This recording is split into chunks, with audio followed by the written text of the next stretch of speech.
Web development किन किन languages से होता है, कुछ पता है थोड़ा?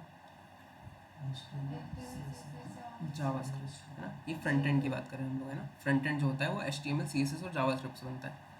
तो 3 लैंग्वेज रिस्पॉन्सिबल होती है हमारी, HTML CSS जावास्क्रिप्ट। तो HTML क्या होता है, CSS क्या होता है, जावास्क्रिप्ट क्या होता है, कुछ आइडिया है थोड़ा बहुत? ओके ओके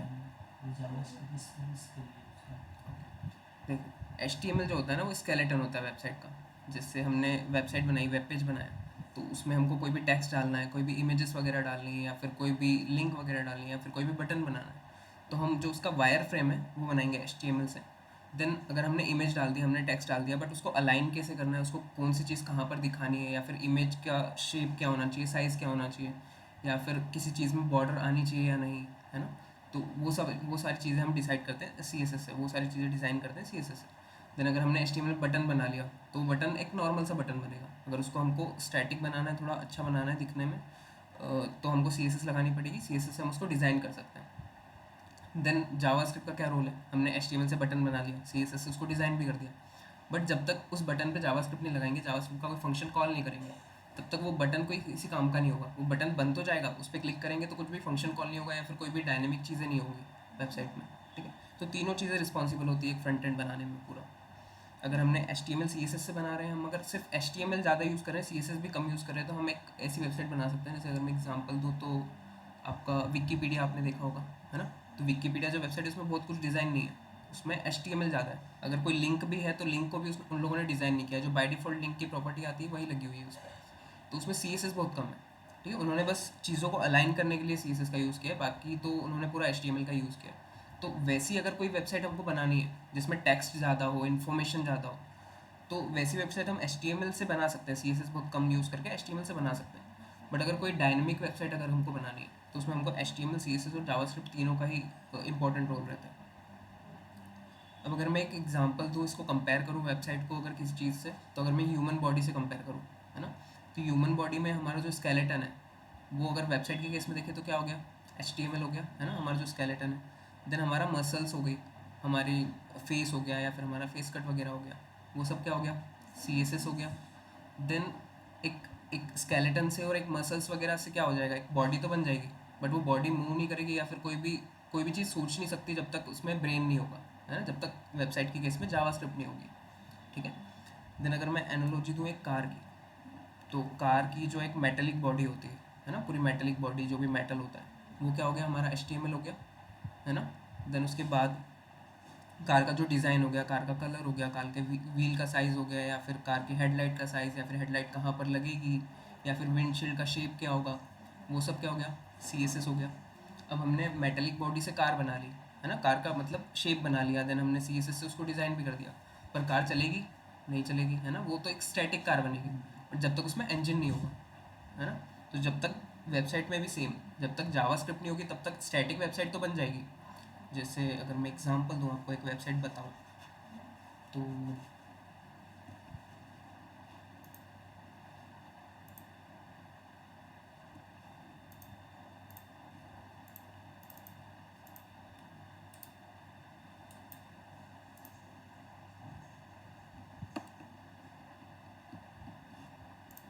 इसे ऑन कर देता हूँ।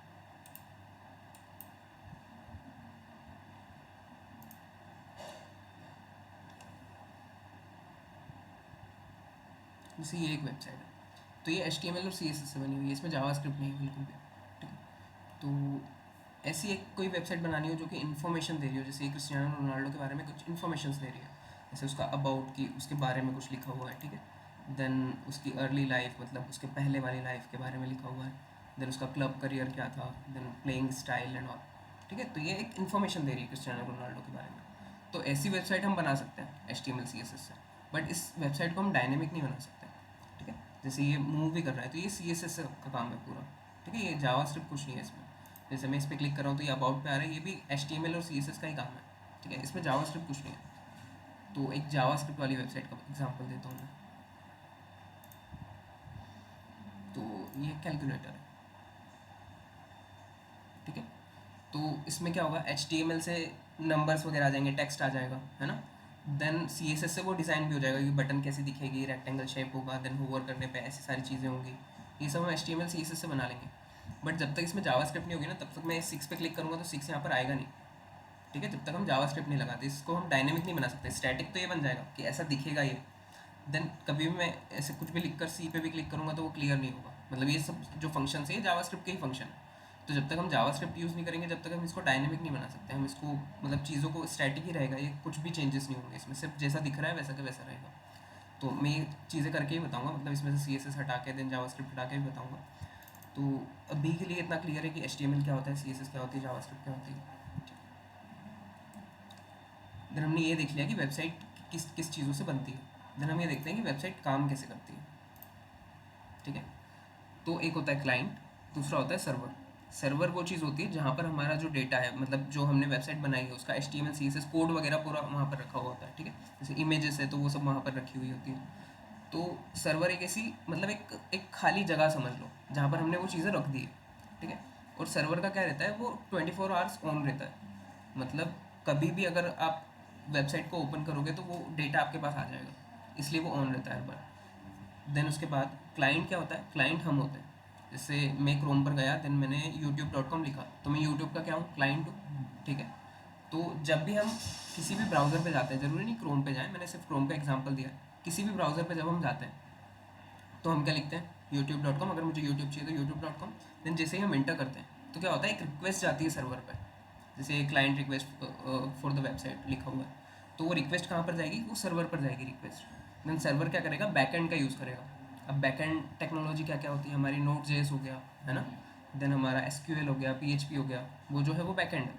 तो बैकएंड वाली टेक्नोलॉजी का सर्वर यूज़ करता है। देन सर्वर क्या करता है, हमको रिस्पॉन्स करता है, क्या, HTML CSS और जावास्क्रिप्ट उस वेबसाइट का जिसकी हमने रिक्वेस्ट की। जैसे अगर हमने यूट्यूब की रिक्वेस्ट की है तो यूट्यूब का जो HTML CSS जावास्क्रिप्ट होगा वो हमारे पास आएगा, देन हमको ओपन होकर दिखेगा। जैसे मैं अगर एक ब्राउज़र खोल रहा हूँ, ठीक है, मैंने क्रोम खोला, देन मैंने यहाँ पे सर्च करा यूट्यूब, देन ये यूट्यूब का URL है ना, होम पेज खुलेगा। तो जैसे मैंने इस पर क्लिक किया तो अब ये क्या हो रहा है, सर्वर पर रिक्वेस्ट गई, देन सर्वर ने मुझे रिस्पॉन्स किया, ये HTML CSS और जावास्क्रिप्ट उसका, ठीक है। तो ये जो हम प्रोसेस देख रहे हैं ना, ये मल्टी पेज की प्रोसेस है कि मल्टी पेज वेबसाइट, ठीक है। वेबसाइट दो तरह की होती है, एक मल्टी पेज वेबसाइट होती है, एक होती है सिंगल पेज वेबसाइट। तो जैसे अभी हम जो देख रहे हैं वो मल्टी पेज का देख रहे हैं हम लोग। तो अभी क्या हुआ कि मैंने जैसे youtube.com लिखा, यूट्यूब का होम पेज आ गया मेरे पास, है ना। सर्वर पर रिक्वेस्ट गई, देन सर्वर ने हमको रिस्पॉन्स किया HTML CSS और जावास्क्रिप्ट उसका। देन अब जो यूट्यूब है, यूट्यूब में बहुत सारे पेजेस है ना, और सारी वेबसाइट में बहुत सारे पेजेस होते हैं। तो अगर मैं शॉर्ट्स वाले पेजेस पे क्लिक करूँगा, एक मिनट,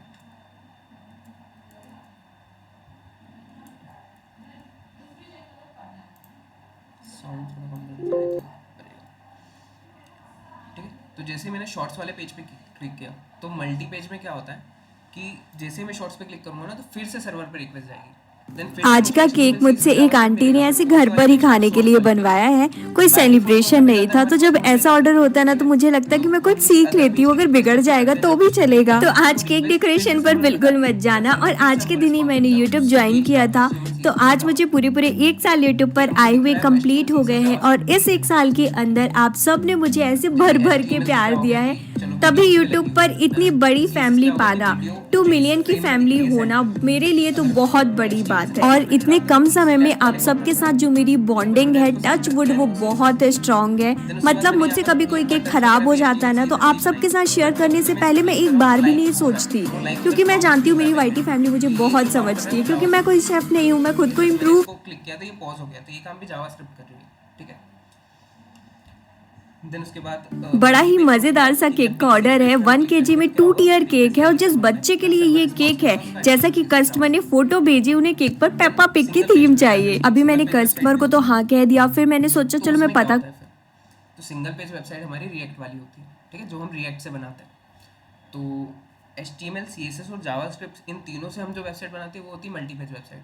देन हम जो रिएक्ट से वेबसाइट बनाते हैं वो होती है single page website. Single page website का मतलब ये नहीं कि उसमें एक ही पेज होता है, ठीक है, उसमें भी मल्टीपल पेजेस होते हैं, जो जैसी हमारी नॉर्मल वेबसाइट होती है वैसी ही होती है।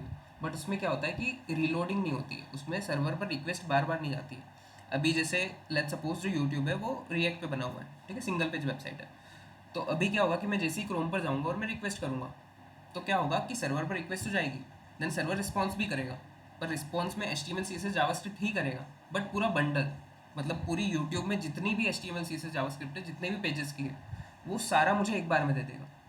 ठीक है, उससे क्या होगा कि मैं किसी भी पेज पे क्लिक करूंगा तो बार बार रिक्वेस्ट नहीं भेजना पड़ेगी मुझे सर्वर पे, है ना, देन सर्वर बार बार रिस्पॉन्स नहीं करना पड़ेगा। तो पूरा अगर मेरे पास आ चुका है HTML CSS जावास्क्रिप्ट, तो देखो यूट्यूब जो है वो एक्चुअली रिएक्ट पे बनी हुई है, ठीक है, तो वो सिंगल पेज वेबसाइट है।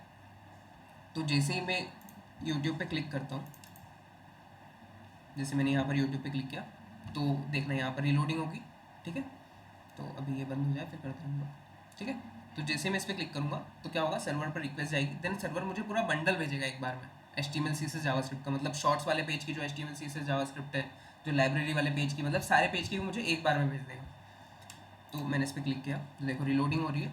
ठीक है, देन सर्वर पे रिक्वेस्ट गई, देन सर्वर ने रिस्पॉन्स कर दिया, और ये जो प्रोसेस होती है विद इन अ सेकंड होती है। हम किसी भी वेबसाइट को खोलते हैं और वो वेबसाइट फट से खुल के आ जाती है, तो ये प्रोसेस वही होती है कि सर्वर पर रिक्वेस्ट आ रही है, देन सर्वर रिस्पॉन्स कर रहा है।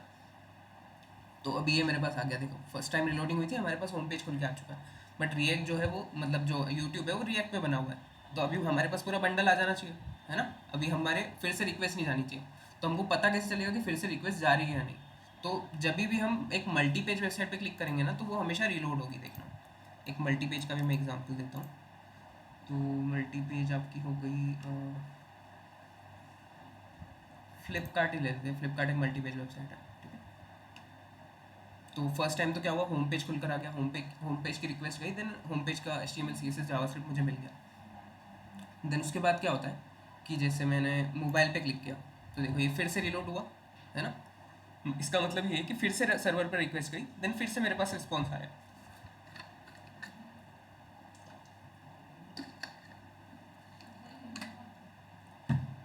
ठीक है, देन मैं किसी भी पेज पे इस पर क्लिक करूँगा कहीं पर भी, तो ये फिर से रिलोड होता है, फिर से मेरे पास पूरा वो आता है। बट रिएक्ट के केस में और यूट्यूब के केस में क्या होगा, हमने एक बार लोड किया था, तो एक बार लोडिंग हुई थी, देन हमारे पास होम पेज खुल के आ गया। अब अगर मैं शॉर्ट्स वाले पेज पे क्लिक करूँगा तो देखना यहाँ पर रिलोडिंग नहीं होगी। मैंने क्लिक किया, रिलोड नहीं हुआ, ये जो यहाँ पर जो रेड लाइन है वो तो प्रोग्रेस बार लगाई हुई है। ठीक है, देन अगर मैं किसी भी पेज पे क्लिक करूँ, मैं लाइब्रेरी वाले पेज पे क्लिक करूँगा, तब भी यहाँ पे रिलोडिंग नहीं होगी। मतलब HTML CSS जावास्क्रिप्ट ऑलरेडी मेरे पास आ चुका है, तो मुझे यहीं से मिल रहा है, और यहीं से मुझे कौन दे रहा है, जावास्क्रिप्ट ही रिस्पॉन्सिबल होती है उस चीज़ के लिए। वो जावास्क्रिप्ट ही होती है जो हमको यहीं से खोल कर देती है वो चीज़ें। ठीक है, तो मैं इसके किसी भी पेज पे क्लिक कर लूँ, ये रिलोड नहीं होगा कभी भी। यहाँ पर टाइटल चेंज होगा, होगा क्या, देखो इससे ये होगा कि सर्वर पर एक तो बार बार रिक्वेस्ट नहीं जा रही है, तो हमारा टाइम बच रहा है, मतलब वेबसाइट हमारी थोड़ी फास्ट हो रही है। ठीक है, उसके बाद रिएक्ट में क्या होता है, अभी मल्टी पेज में क्या होगा, HTML CSS जावास्क्रिप्ट से आप जो वेबसाइट बनाओगे, उसमें क्या होगा कि आपने देखो यूट्यूब में क्या है, सारे कार्ड्स हैं। ठीक है, वो सारे कार्ड्स का डिज़ाइन सेम है, बस वीडियो का थंबनेल अलग अलग है और टाइटल अलग अलग है, बट डिज़ाइन तो सेम है। सबके चैनल का आइकन जो है वो यहाँ पर आ रहा है, सबका सेम आइकन राउंड शेप में आ रहा है। आइकन अलग अलग है क्योंकि चैनल अलग अलग है, बट शेप तो सेम है, डिज़ाइन तो सेम है सबका, है ना। वीडियोज़ अलग अलग है बट डिज़ाइन तो सेम है सारे कार्ड का, है ना। विड्थ और हाइट भी सेम है। बट मल्टी पेज में अगर आप ये चीज़ बनाओगे तो आपको क्या करना पड़ेगा, आपको मल्टीपल टाइम एक ही कोड लिखना पड़ेगा हर एक कार्ड के लिए। ठीक है, बट अगर आप रिएक्ट से बना रहे हो तो उसमें क्या होगा कि आपने एक कार्ड बनाया, क्योंकि डिज़ाइन सबका सेम है, तो आप एक कार्ड बनाओगे, देन आपके पास डेटा है पूरा, मतलब वीडियोस वगैरह जो भी अपलोड करते हैं तो वहाँ से डेटा आ ही जाता है, तो वो डेटा आपके पास पूरा रखा हुआ है। तो आप क्या करोगे, एक लूप के थ्रू उसको डेटा फीड कर दोगे।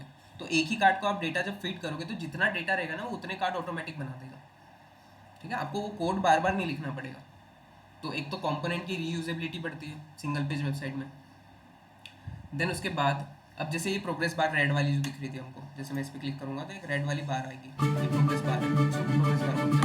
तो यही चीज़ आप अगर HTML CSS जावास्क्रिप्ट से बनाओगे ना, मल्टीपेज में बनाओगे, तो आपको एक रिएक्ट में क्या होगा कि आप npm install इसका लिखोगे, एंटर करोगे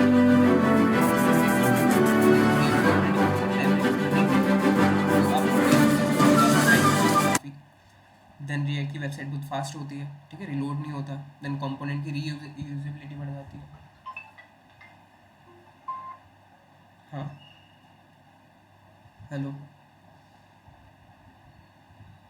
हेलो, क्या, नहीं पता नहीं, मैंने देखा भी नहीं, मैं क्लास में वो भी करता हूँ कॉल।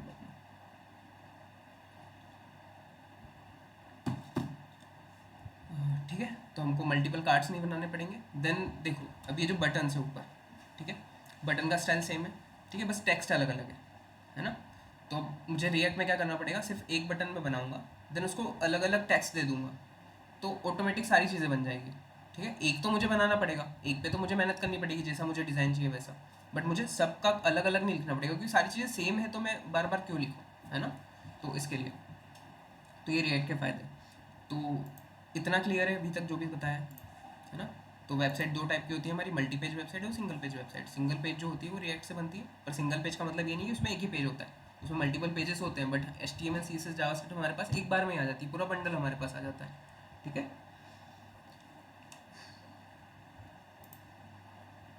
ठीक है, तो हमने ये वाली चीज़ देख ली है कि वेबसाइट कैसे काम करती है। देन हमने ये भी देख लिया कि मल्टी पेज वेबसाइट कैसे काम करती है और सिंगल पेज वेबसाइट कैसे काम करती है। मल्टी पेज में क्या होता है कि हम यूट्यूब अगर होम पेज का रिक्वेस्ट करेंगे तो होम पेज हमारे पास आएगा। देन अगर शॉर्ट्स वाले पेज पे हम क्लिक करेंगे तो शॉर्ट्स वाले पेज की HTML CSS जावास्क्रिप्ट आएगी हमारे पास, लाइब्रेरी वाले पे करेंगे तो उसकी आएगी। बट सिंगल पेज में क्या होगा कि पूरा बंडल हमारे पास आ जाएगा HTML CSS जावास्क्रिप्ट का। देन जावास्क्रिप्ट रिस्पॉन्सिबल होती है पेज को मूव करने के लिए, जैसे हम शॉर्ट्स पे क्लिक किया तो जावास्क्रिप्ट ही है जो हमको वहीं से खोल कर दे रही है, ठीक है, वो चीज़ को। देन उसके बाद अगर हम HTML की थोड़ी बात करें तो HTML क्या होता है हमारा, हाइपर टेक्स्ट मार्कअप लैंग्वेज, ठीक है, उसका फुल फॉर्म होता है। तो इसके नाम में देखो मार्कअप लैंग्वेज है, मार्कअप मतलब ये सिर्फ मार्कअप करती है कि कहाँ पर कौन सी चीज़ कैसे आएगी। देन CSS को उससे हम क्या करते हैं, उसको डिज़ाइन करते हैं, ठीक है। और ये स्टैंडर्ड मार्कअप लैंग्वेज है, और ये स्केलेटन बनाती है, स्टैटिक स्केलेटन वेब पेज का, ठीक है। स्टैटिक स्केलेटन क्या होगा कि बस ये बना देगी, देन वो वैसा ही रहने वाला है, वो उसमें कुछ चेंजेस नहीं होने वाले जब तक आप CSS वगैरह अप्लाई नहीं करोगे, मतलब HTML तो उतना ही करेगा। देन उसके बाद ये स्टैंडर्डाइज लैंग्वेज है, क्यों, क्योंकि HTML के बिना आप वेबसाइट बना ही नहीं सकते, ठीक है। आपको अगर वेबसाइट बनानी है तो आपको HTML तो लगानी ही होगी, इसलिए ये स्टैंडर्ड लैंग्वेज है। उसके बाद CSS की बात करें तो कास्केडिंग स्टाइल शीट होता है इसका फुल फॉर्म, और ये इसका देखो नाम में भी स्टाइल शीट है ना, उसके नाम में ही मार्कअप था तो वो मार्कअप करता है, ये स्टाइल शीट है इसलिए स्टाइल करेगा। जो भी हमने HTML से किया है, जो भी हमने HTML में लगाई है चीज़ें, उसको अगर हमको स्टाइल करना है तो हम CSS का यूज़ करेंगे। देन ये वेबसाइट का प्रेजेंटेशन हैंडल करती है, वेब पेज का, ठीक है। प्रेजेंटेशन मतलब वही होता है कि कैसे हम दिखा रहे हैं उसको, कैसे हम प्रेजेंट कर रहे हैं उस चीज़ को, ठीक है। HTML को हम कैसे प्रेजेंट कर रहे हैं, वही चीज़। देन ये वेबसाइट को मॉडर्न और गुड लुकिंग बनाती है ना, वो चीज़ हमको पता ही है कि अगर स्टाइल किसी चीज़ में हो जाएगी तो वो मॉडर्न और गुड लुकिंग बन जाएगा।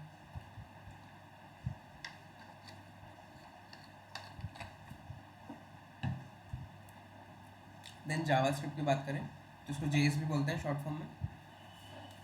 देन उसके बाद ये डायनेमिक प्रोग्रामिंग लैंग्वेज है, क्यों, क्योंकि ये चीज़ों को डायनेमिक बना रही है। अगर कोई बटन HTML से हमने बनाया और CSS से डिज़ाइन किया है, बट उसमें जब तक जावास्क्रिप्ट नहीं लगाएंगे जब तक वो कोई भी फंक्शन कॉल नहीं करेगा, ठीक है। तो अगर हमने जावास्क्रिप्ट लगा दिया है तो वो वेबसाइट डायनेमिक बन जाएगी। जैसे मैंने इसका एग्जाम्पल दिया था कैलकुलेटर वाले का, तो स्टैटिक वेबसाइट किससे बन जाएगी, HTML CSS से। स्टैटिक ये सारी चीज़ें मुझे दिखेगी, बट जब भी मैं इन चीज़ों पर क्लिक करूँगा तो ये चीज़ें क्लिक नहीं होगी, ठीक है।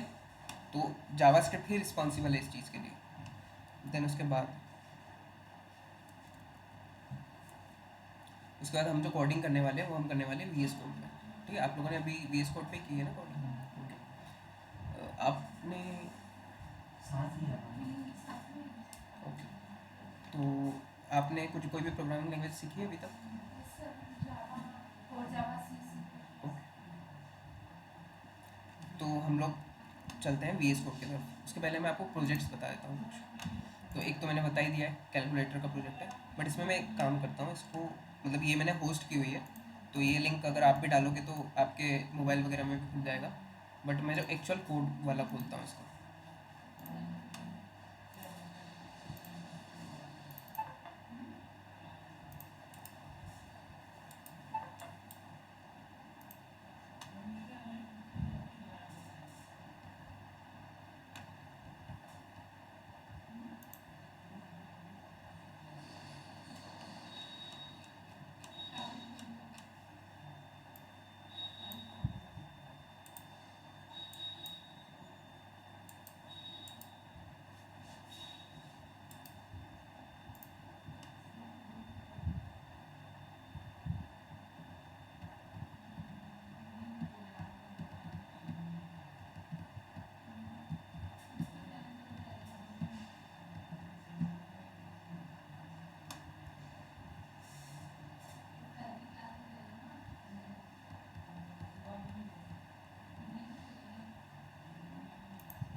है, तो ये हमारी वेबसाइट खुल चुकी है। अब इसमें अगर मैं आपको HTML बताऊँ, सिर्फ HTML लगा के, मतलब मैं CSS और जावास्क्रिप्ट हटा देता हूँ, ठीक है। तो CSS हमने लिंक की हुई है यहाँ पे, तो उसको मैं कमेंट कर देता हूँ। देन उसके बाद जो जावास्क्रिप्ट है उसको भी कमेंट कर देता हूँ। तो देखो ये सिर्फ HTML है, ठीक है। तो HTML से हम ऐसी वेबसाइट बना सकते हैं, बट वो स्केलेटन है, सिर्फ वो एक मार्कअप है कि हमने मार्कअप लगा दिया कि ये चीज़ें आएंगी HTML, मतलब जो हमारी वेबसाइट है उसमें ये चीज़ें आने वाली है। बट ये चीज़ें कैसे प्रेजेंट होगी ये हम किस में डिसाइड करेंगे, CSS में, ठीक है। तो अगर मैं सिर्फ CSS लगाता हूँ इस पर, जावास्क्रिप्ट अभी भी नहीं लगाता, ठीक है। तो ये मैंने CSS लगा दी, तो अब CSS आ चुकी है, ये पूरा स्टाइल हो चुका है, ठीक है। तो ये वही चीज़ है, वही HTML है जिसको हमने डिज़ाइन किया है पूरा CSS से। देन अभी भी इस पर जावास्क्रिप्ट नहीं है, ठीक है। तो अभी क्या होगा कि मैं किसी भी चीज़ पे क्लिक करूँगा तो वो क्लिक नहीं होगा। देखो ये 0 पे प्रिंट वाला एक फंक्शन लगा हुआ है इसलिए वो चल रहा है, बाकी वो यहाँ पर नहीं आ रहा है कोई भी नंबर हमारे पास, है ना, कोई भी नंबर नहीं आ रहा है। देन ये चीज़ें भी काम नहीं करेगी, देन ये बटन्स भी प्रिंट कर रही है सब, ठीक है। तो ये चीज़ें भी काम नहीं करेगी, देन ये बटन भी काम नहीं करेगी, देखो, ठीक है। पर अगर मैं जावास्क्रिप्ट लगा देता हूँ इस पर तो क्या होगा,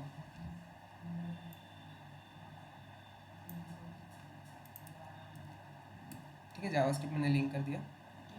देन अभी मैं अगर 9 पे क्लिक कर रहा हूँ तो 9 यहाँ पर आ रहा है। अभी अगर मैं माइनस भी कर रहा हूँ तो माइनस भी हो रहा है, फिर इसमें से 9 को माइनस करूँगा तो मेरे पास रिजल्ट भी आ रहा है ना। देन मेरे पास यहाँ पर हिस्ट्री भी सेव हो रही है, जैसे मैंने ये क्लियर कर दिया तो ये क्लियर हो जाएगा, बट हिस्ट्री होगी, है ना, अभी जो हमारा सेशन चल रहा है उसकी।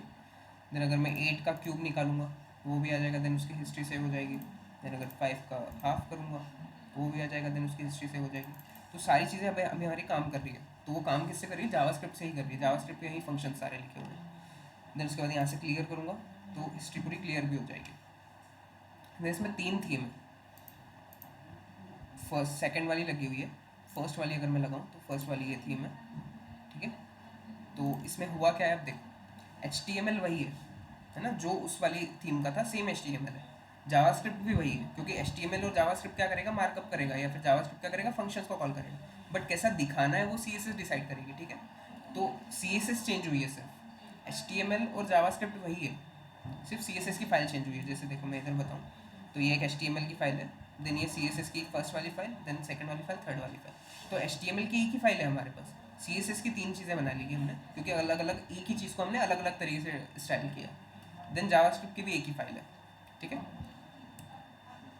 तो इसमें भी सेम ही फंक्शन चलने वाले, क्योंकि अगर मैं इसमें 9 का मल्टीप्लाई करूँगा तो मल्टीप्लाई होगा, वहाँ पर भी मल्टीप्लाई होगा, तो फंक्शन तो सेम ही है ना, ठीक है।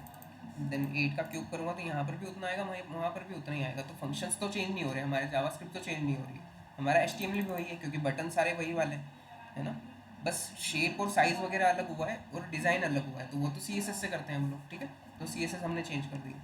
देन उसके बाद एक और डिज़ाइन है इसमें, थीम 3 ये वाली, तो ये तो मतलब इतनी कुछ खास पसंद नहीं है मुझे, बाकी ठीक है बना ली थी ऐसे। तो ये भी सेम ही है, इसमें भी सेम ही चीज़ें लगी हुई है सारी, बस CSS चेंज, ठीक है। तो एक ये प्रोजेक्ट है, देन उसके बाद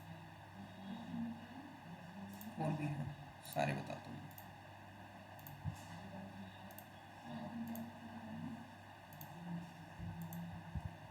तो ये जो है एक सिंगल पेज वेबसाइट है, मतलब ये रिएक्ट से बना हुआ है, वो जो था ये HTML CSS जावास्क्रिप्ट से बना हुआ है, ठीक है। तो ये अमेज़ोन का क्लोन है, मतलब मैं अगर एक्चुअल अमेज़ोन तुमको बताऊँ तो ये एक्चुअल अमेज़ोन है, जो ये वाला एक्चुअल अमेज़ोन है, और ये वाला जो है क्लोन है जो कि मैंने बनाया है रिएक्ट से, ठीक है। तो यहाँ पर ये सिंगल पेज वेबसाइट है, देखो फर्स्ट टाइम मैंने जब इस पर क्लिक किया था, मतलब यहाँ पर मैंने ऐसे क्लिक किया तो फर्स्ट टाइम लोड हुआ, देन क्या हुआ, पूरा बंडल मेरे पास आ गया, ठीक है, HTML CSS जावास्क्रिप्ट का। तो अब देखना यहाँ पर लोडिंग नहीं होगी, मैं जो भी करूँगा, जैसे मैं ये वाला पेज खोल रहा हूँ तो लोड नहीं हुआ, है ना, कुछ भी कर रहा हूँ मैं, ऐड टू कार्ट भी कर रहा हूँ तो कार्ट में ऐड भी हो गया, बट लोड नहीं हुआ है अभी तक, कार्ट में ऐड भी हो गया। देन इसको मैं प्लस करूँगा तो यहाँ पर प्राइस भी बढ़ रहा है, सब कुछ हो रहा है, बट ये रिलोड नहीं हो रहा है, क्योंकि ये सिंगल पेज वेबसाइट है, हमारे पास HTML CSS जावास्क्रिप्ट पूरा एक बार में आ चुका है, तो हमको बार बार सर्वर पर रिक्वेस्ट भेजने की जरूरत नहीं है, सर्वर पर एक बार रिक्वेस्ट गई देन हमारे पास रिस्पॉन्स पूरा आ चुका है, ठीक है। तो मैं यहाँ से क्लियर कार्ट भी कर दूँगा, कंटिन्यू शॉपिंग भी करूँगा, तो भी कुछ भी रिलोड नहीं होने वाला है। देखो यहाँ पर मैंने एक एपीआई भी लगाई है जो कि लोकेशन दे देती है हमको। कोई भी पिन कोड अगर मैं डालूंगा, आप लोग प्रॉपर इंदौर से ही हो? कहाँ से? उसका पिन कोड पता है? देखो मैं कोई भी पिन कोड डालूंगा, जैसे मैं ये वाला पिन कोड डालता हूँ तो ये आई थिंक जयपुर का है, मैं अप्लाई करूँगा तो जयपुर आ गया। ठीक है, तो जो भी पिन कोड आप डालोगे तो वो लोकेशन ये ले लेगा उस पिन कोड से। जैसे अगर मैं इंदौर का डालूँ तो ये इंदौर की लोकेशन ले लेगा। ठीक है, अपने आप। देन उसके बाद यहाँ पर मैं साइन इन कर सकता हूँ सारी डिटेल्स डाल के। तो यहाँ पर मेरा नाम हो चुका है, देन साइन इन हो चुका है, तो फिर से साइन इन तो नहीं कर सकते है ना, तो उस चीज़ को बंद करना पड़ेगा हमको जब तक साइन आउट नहीं होता है। तो यहाँ से अगर मैं साइन आउट करूँगा तो वो चीज़ काम करेगी, है ना। तो यहाँ से फिर से लॉगिन कर सकते हैं किसी भी यूज़र को अगर करना है तो। देन यहाँ पर भी जो भी साइन इन करेगा उसका नाम आता है, तो वो नाम आ चुका है। देन इसके बाद मैं कितने भी आइटम्स ऐड टू कार्ट कर सकता हूँ। ठीक है, 6 आइटम मेरे ऐड हो गए कार्ट में। देन पूरा इसका जो डिज़ाइन है वो पूरा अमेज़ोन की तरह है, क्योंकि अमेज़ोन का क्लोन ही है पूरा। देन यहाँ से भी अगर मैं प्राइस क्वांटिटी बढ़ाऊँगा तो प्राइस बढ़ जाएगी। देन डिलीट करूँगा तो डिलीट हो जाएगा, माइनस भी करूँगा तो 1 से 0 पे जाएगा, तो वो माइनस ही होना है पूरा, है ना, तो वो हट जाएगा। देन पूरा एक साथ में हटाना है तो क्लियर कार्ट। तो ये सारे जो फंक्शंस है कि पूरा एक साथ में हटाना है तो सारे क्लियर होंगे। मैं क्वांटिटी प्लस पे क्लिक कर रहा हूँ तो प्राइस बढ़ रहा है, देन उधर भी नंबर बढ़ रहा है, तो ये सब काम जावास्क्रिप्ट का है। ठीक है, देन स्टैटिक में बना सकता था, मतलब अगर मुझे सिर्फ ऐसा दिखाना है, मुझे कोई भी फंक्शन कॉल नहीं करवाना है, या फिर इस पर क्लिक करने पर ये पेज नहीं खुलना चाहिए, या फिर मैं ऐड टू कार्ट कर रहा हूँ तो ऐड टू कार्ट नहीं होना चाहिए, तो HTML CSS से उतना तो बन जाएगा, बट जब तक जावास्क्रिप्ट हम नहीं लगाएंगे तब तक ये चीज़ें नहीं होंगी। ठीक है, जैसे मैं इसको ओपन कर रहा हूँ तो इसका पूरा फाइल डेटा वगैरह खुल रहा है। देन रिएक्ट से ये बनाने में बहुत ईजी होता है, क्योंकि रिएक्ट में क्या होता है कि कंपोनेंट को आप रीयूज़ कर सकते हो, है ना, आपको बार बार हर एक पेज का अलग अलग नहीं बनाना पड़ेगा। तो हमने क्या किया, एक पेज बनाया, जैसे ये सारे पेज सेम तरीके से खुलते हैं, बस डेटा अलग अलग है, मतलब इमेजेस अलग है, हेडिंग वगैरह अलग है, प्राइस वगैरह अलग है, बट डिज़ाइन तो पूरा सेम है ना। तो हमने क्या करा, एक डिज़ाइन किया पूरा, देन उसको डेटा दे दिया जितना डेटा था हमारे पास, तो वो सारे पेजेस बन जाते हैं ऑटोमेटिक। ठीक है, देन इनका फंक्शन भी है तो हमको एक बार लिखना होता है, देन वो सब पे अप्लाई हो जाता है। देन उसके बाद ये जो वेबसाइट है ये फुल्ली रिस्पॉन्सिव है। रिस्पॉन्सिव क्या होता है पता है? क्या? नहीं, वर्किंग मतलब वर्किंग थोड़ी, ये तो प्रोजेक्ट है, इस पर कोई शॉपिंग नहीं कर सकता ना। तो रिस्पॉन्सिव मतलब ये होता है कि ये जो वेबसाइट है, अगर मैं इसको डेस्कटॉप में खोल रहा हूँ, लैपटॉप में खोल रहा हूँ, तो भी पूरी अलाइन खुल रही है, मतलब सब कुछ सही है, मुझे कुछ भी आड़ा तिरछा या फिर इधर उधर नहीं दिख रहा है। देन अगर मैं इसको फ़ोन में खोल लेता हूँ तो फ़ोन में भी ये फ़ोन के हिसाब से पूरी चीज़ें छोटी छोटी और उस पूरा स्टाइल में खुलना चाहिए। जैसे मैं अगर कोई सी नॉन रिस्पॉन्सिव वेबसाइट बताऊँ,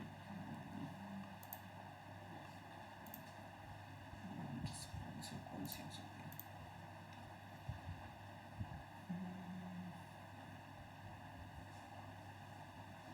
ये वाली ओपन है ना हमारी, ये आई थिंक रिस्पॉन्सिव नहीं है, तो मुझे देखना पड़ेगा। देखो यहाँ पे क्लिक करके हम चेक कर सकते हैं कि वो रिस्पॉन्सिव है या नहीं। तो जब मैं ऐसे कर रहा हूँ तो देखो ये रिस्पॉन्सिव नहीं है, क्योंकि ये बिगड़ रही है, जैसे डिस्प्ले का साइज़ छोटा हो रहा है ये पूरी बिगड़ रही है ना, ये पूरी छोटी हो जा रही है ऐसी, और इधर का जो चीज़ें थी वो पूरी चली गई है, एंड ऐसी वाइट वाइट दिख रहा है। जैसे इसको फ़ोन में कोई खोलेगा तो ये फ़ोन में ऐसे खुलेगी, तो फ़ोन में तो कुछ दिखेगा ही नहीं, वैसे ही फ़ोन छोटा होता है तो इतना छोटा टेक्स्ट तो दिखेगा ही नहीं, है ना। तो ये बिल्कुल भी रिस्पॉन्सिव नहीं है। रिस्पॉन्सिव का मतलब क्या होता है कि अगर आप उस वेबसाइट को कहीं पर भी खोल रहे हो, फ़ोन में खोल रहे हो, टैबलेट में खोल रहे हो, डेस्कटॉप पे खोल रहे हो, तो क्या होगा, वो उसकी तरह से अलाइन हो जाएगी पूरी। जैसे आप अगर मतलब अमेज़ोन ही आप अगर फ़ोन में ब्राउज़र में खोलोगे तो फ़ोन के हिसाब से पूरा खुलता है, मतलब इतनी बड़ी बड़ी चीज़ें नहीं दिखेगी उसमें, छोटी छोटी चीज़ें दिखेंगी। तो वैसे ही ये जो वेबसाइट है मेरी सारी वो रिस्पॉन्सिव है। तो बताता हूँ मैं कैसे। देखो, तो जैसे मैं इसकी डिस्प्ले छोटी करूँगा तो चीज़ें गायब होती जाएगी और वो फ़ोन के हिसाब से अलाइन होते जाएगा। देखो अब ये टैबलेट के हिसाब से अलाइन हो गया, क्योंकि टैबलेट में ऐसी खुलती है इसकी विंडो पूरी। देन जो कार्ड्स है वो हमारे ऐसे आ रहे हैं। पहले कार्ड्स कैसे थे, पहले ये कार्ड ऐसा था, ठीक है। देन हमने हेडिंग हटा दी क्योंकि हेडिंग का इतना कुछ काम नहीं है। देन इमेजेस को भी राउंड कर दिया और छोटा कर दिया, और ये जो हेडिंग्स थी ये वाली इमेजेस वाली ये भी छोटी हो गई है ना। देन इसको हम ऐसे मूव कर सकते हैं, क्योंकि फ़ोन में तो जगह कम होती है तो हम एक या दो कार्ड ही बता सकते हैं, है ना। तो हमको स्क्रॉल यहाँ पर देना पड़ेगा कि जो छुपे हुए कार्ड से वो ऐसे स्क्रॉल करके देख सके कोई भी। देन इसके बाद जो आइटम्स है वो आ जाएंगे, तो ये भी फ़ोन टैबलेट के हिसाब से पूरा खुलेगा। देन अगर मैं फ़ोन का खोलूँगा तो फ़ोन की स्क्रीन इतनी छोटी होती है, तो देखो वो सारी जो इमेजेस इधर थी वो जा चुकी है अब नीचे यहाँ पे, ठीक है। तो ये फ़ोन के हिसाब से पूरी खुल रही है वेबसाइट, ठीक है। देन हेडिंग्स वगैरह भी फ़ोन के हिसाब से आ गया, और जो फूटर था वो भी फ़ोन के हिसाब से आ गया। पहले फूटर कैसा था, ऐसा था, ठीक है, डेस्कटॉप में, बट फ़ोन में तो हमको छोटी चीज़ें रखनी पड़ेगी, तो ये फ़ोन के हिसाब से अलाइंड है पूरा, ठीक है। देन सिर्फ ये वाला पेज ही नहीं, सारे पेज, जैसे मैं ऐड टू कार्ट करूँगा तो ऐड टू कार्ट करने के बाद भी जो कार्ट वाला पेज है वो भी चेंज हो चुका है। तो सारे पेजेस को हमको रिस्पॉन्सिव बनाना होता है कि कोई भी पेज हमारा बिगड़े ना जब भी हम चीज़ों को करें, ठीक है। जैसे क्लियर कार्ट वाला बटन है, ये इधर एंड में आ रहा था पहले, है ना, ये देखो ये यहाँ पर एंड में आ रहा है, देन सब टोटल यहाँ पर आ रहा है। देन फ़ोन में तो इतनी जगह है नहीं, तो फ़ोन में क्या होगा, वो नीचे आएगा, देखो सेंटर में आ रहा है अभी, ठीक है। तो इसको बोलते हैं रिस्पॉन्सिव, कि किसी भी हम डिवाइस में उसको खोल रहे हैं वेबसाइट को, तो उस डिवाइस के हिसाब से अलाइन खुल रही है, कुछ भी बिगड़ नहीं रहा है, हमारी कोई भी चीज़ें बिगड़ नहीं रही है, या फिर सारी चीज़ें क्लियर दिख रही है। ऐसा नहीं हो रहा है कि चीज़ें बहुत छोटी हो रही है तो हमको टैक्स नहीं दिख रहा है या फिर ऐसी चीज़ें, ठीक है। तो हमको अभी के टाइम पे जो भी वेबसाइट बनानी है वो रिस्पॉन्सिव ही बनानी है, ठीक है। तो मेरे जितने भी प्रोजेक्ट्स हैं वो सारे रिस्पॉन्सिव हैं। देन उसके बाद एक ये वाला प्रोजेक्ट है, एक ये वाला है, ये ओरिजिनल अमेज़ोन है, तो इसको हम हटा देते हैं। देन उसके बाद एक ये वेदर एप्लीकेशन है, ये भी सिंगल पेज एप्लीकेशन है, ये भी रिएक्ट पे बनी हुई है, ठीक। तो अभी अगर देखो मैं लोकेशन से ये पूरा वो वेदर वगैरह बता देता है। देन उसके बाद कोई भी सिटी का अगर यहाँ पर नाम लिख के सर्च करोगे तो उस सिटी का भी बता देगा, पूरे वर्ल्ड की सिटी, ऐसा नहीं कि सिर्फ इंडिया की। तो अभी देखो जैसे मैं लोकेशन, ये यहाँ पर जो डेटा ले रहा है ये लोकेशन से ले रहा है अपने आप, तो लोकेशन की अगर मैं परमिशन हटा दूँ, देन मैं रीलोड करूँगा, तो देखो ये वाली चीज़ लोड नहीं हो रही। यहाँ पर तो मैंने दी हुई है कि इंडिया के जो टॉप सिटीज़ है उसका मुझे दिखाना है, तो बेंगलोर, मुंबई, दिल्ली का मुझे दिखाना है, बट यहाँ पर वो मेरी एक्चुअल लोकेशन से ले रहा है यहाँ पर चीज़, तो अभी वो लोड नहीं होगा। जैसे मैं इसको परमिशन दूंगा तो वो ऑटोमेटिक ले लेगा जहाँ पर भी ये वेबसाइट ओपन होगी, तो रीलोड, देन देखो ऑटोमेटिक उसने इंदौर का डेटा ले लिया। देन मैं यहाँ पर क्लिक करूँगा तो इंदौर का पूरा डिटेल में ओपन करके दे देगा मुझे। जैसे अगर मुझे फ़ारेनहाइट में देखना है तो मैं यहाँ से फ़ारेनहाइट में देख सकता हूँ, सेल्सियस में देख सकता हूँ। देन अगले 6 डेज़ का फोरकास्ट भी उसने बता दिया पूरा मुझे, ठीक है, इंदौर का। देन उसके बाद मुझे अदर सिटीज़ का चेक करना है, तो मैं यहाँ पे दे सकता हूँ, जैसे जयपुर, देखो जयपुर का मुझे पूरा डेटा खुल के आ गया, ठीक है। देन उसके बाद अगर मैं कोई बाहर की सिटीज़ लिखूँ, अदर कंट्रीज़ की, जैसे न्यूयॉर्क,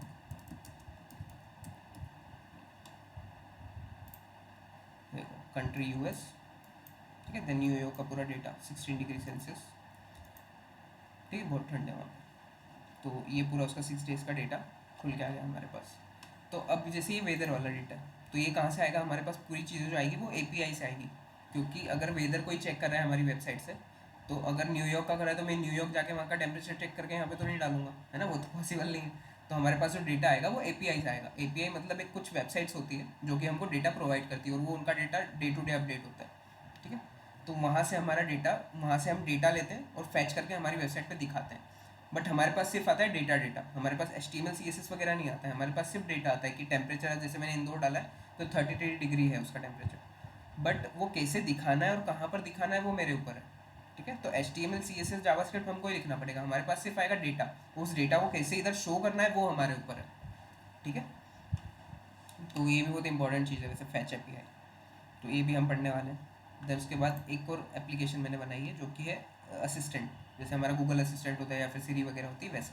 तो ये उतने काम तो नहीं करता है बट छोटे मोटे काम कर देता है। जैसे मैं इसको अगर ऑन करके बोलूँगा गुड मॉर्निंग वगैरह तो ये रिस्पॉन्स कर देगा मुझे। देन उसके बाद सर्च करने को बोलूँगा कुछ भी गूगल पे तो वो सर्च कर देगा। देन ओपन करने बोलूँगा यूट्यूब, फेसबुक वगैरह तो वो ओपन कर देगा। देन यूट्यूब ओपन करने के बाद सर्च करने को भी बोलूँगा तो उस पर सर्च भी कर देगा, ठीक है। बट वो यहीं से कमांड देनी पड़ेगी, वो यूट्यूब पे नहीं चलेगा, ठीक है। यहीं से कमांड देंगे तो वो वहाँ से उसको कर देगा।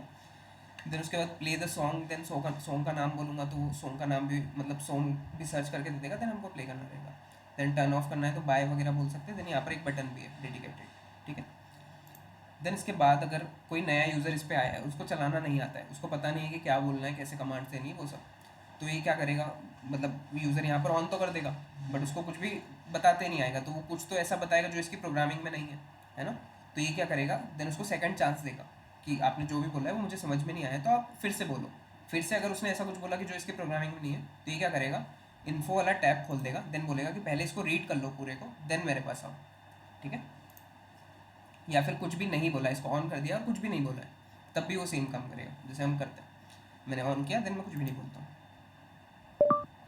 एक मिनट पहले ना मैं इसको कनेक्ट कर लेता हूँ। Sorry, sir, at present I do not understand what you are saying. Please say something which is in my system. Sorry, sir, but it seems like you are missing something. Please read the instructions first and try again. Sorry, sir, I didn't recognize your voice properly. Please say again.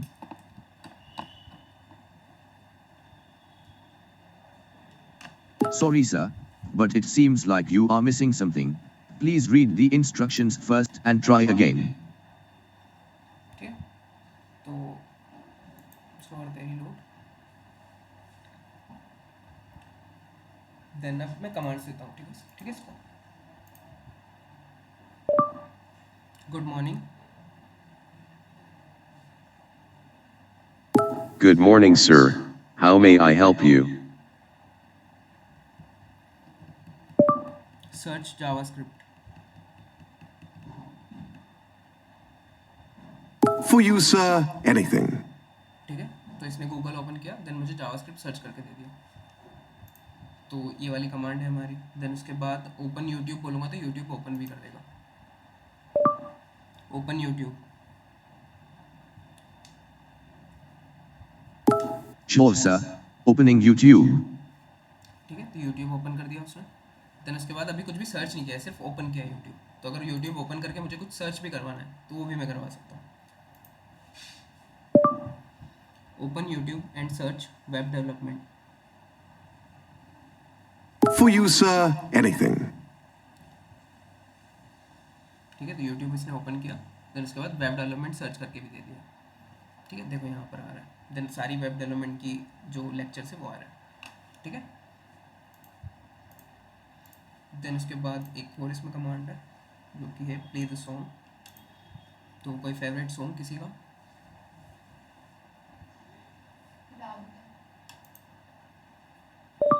Play the song Raabta. For you, sir, anything.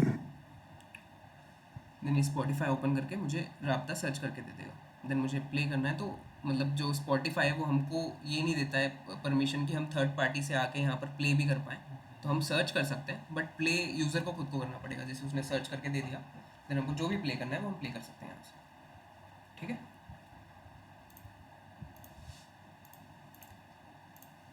Then उसके बाद जैसे मैं कुछ भी नहीं बोलता हूँ या फिर मैं कुछ ऐसा बोलूँगा या फिर जो कि इसकी प्रोग्रामिंग में नहीं है, जैसे मैं कुछ भी नहीं बोलता हूँ।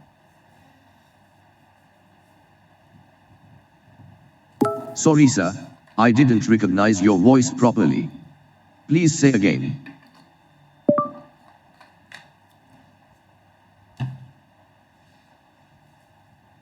Sorry, sir, but it seems like you are missing something.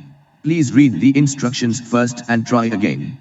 ठीक है, तो अगर कोई कुछ नहीं बोलेगा तो उसको समझ में आ जाएगा ना कि ये इसको पता नहीं कि करना क्या है, तो वो फिर इन्फो वाला टैब खोल देगा, देन वो बोलेगा कि फर्स्ट ये रीड कर लो, देन फिर मेरे पास आओ। ठीक है, तो ये कुछ प्रोजेक्ट्स हैं जो कि हम बनाने भी वाले हैं। अगर आप लोग मुझसे सीखते हो तो हम जब तक पहले HTML पढ़ेंगे, देन HTML का एक प्रोजेक्ट बनाएंगे छोटा सा, देन फिर हम CSS पढ़ेंगे, देन HTML CSS कंबाइंड हम एक प्रोजेक्ट बनाएंगे, देन HTML CSS जावास्क्रिप्ट पढ़ेंगे। तो जावास्क्रिप्ट के बाद फिर एक ये वाला प्रोजेक्ट बनाएंगे हम, और एक कैलकुलेटर भी बना सकते हैं क्योंकि ये दोनों जो प्रोजेक्ट है वो HTML CSS जावास्क्रिप्ट से बने हुए हैं। देन फिर हम रिएक्ट पढ़ेंगे। ठीक है, तो रिएक्ट में फिर हम रिएक्ट वाले प्रोजेक्ट बनाएंगे। ठीक है, तो जरूरी नहीं हम सेम बनाएं। देन ये प्रोजेक्ट्स मैं ही नहीं बनाऊंगा, ये प्रोजेक्ट्स आप ही बनाओगे। ठीक है, मैं सिर्फ गाइड करूँगा क्योंकि मैं इतना पढ़ा चुका हूँ कि आप लोग बना सकते हो। ठीक है, तो आज के लिए इतना ही। ठीक है, देन कल से फिर हम स्टार्ट करते हैं HTML।